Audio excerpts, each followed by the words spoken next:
Hi everyone, in front of me I've got SONY Xperia 5.4 and let me share with you how to change this navigation type with the buttons to the gestures.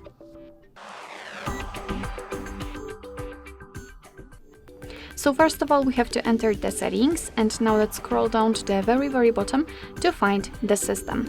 Now we have to tap on the gestures, which should be on the second position, so let's enter.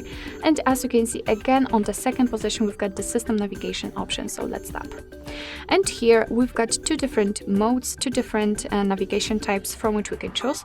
Of course, currently we've got the 3-button navigation, and just a quick disclaimer, if you'd like to stick to this option, so you don't want to set the gestures, you can customize this option just by tapping on this settings icon. And as you can see, all you can do is to customize the hold home for assistant.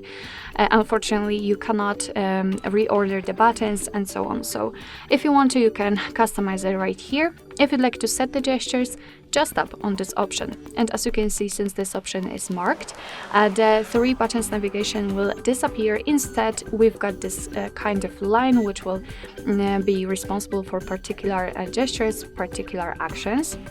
What's more, here you've got the animation of how the gestures work, but of course no worries, I'll show you later on how to use them.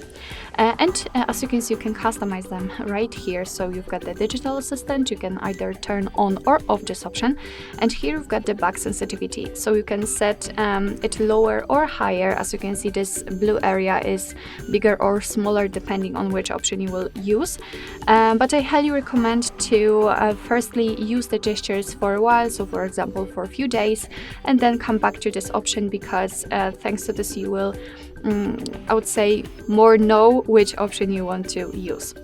So getting to the gestures, if you'd like to get back to the previous section, so just like using the back button, you have to swipe your finger from the side to the center of your device, and it doesn't really matter from which side you will do it, because as you can see it will work from the left. You can see this arrow, and after releasing the finger you will simply go back to the previous page, and the same situation when you will swipe from the right. If you'd like to get back directly to the home page, then all you have to do is to simply swipe your finger up fastly from the bottom to the center, just like that. And as you can see, we've got the home page, and in order to open the recents you have to do the same motion, so swipe your finger from the button to the center, but this time hold your finger somewhere here, just like that, and then you can release the finger, and here we've got previously opened apps. So basically that's all. This is how to set the gestures in your SONY Xperia 5.4. Thank you so much for watching. I hope that this video was helpful, and if it was, please hit the subscribe button and leave the thumbs up.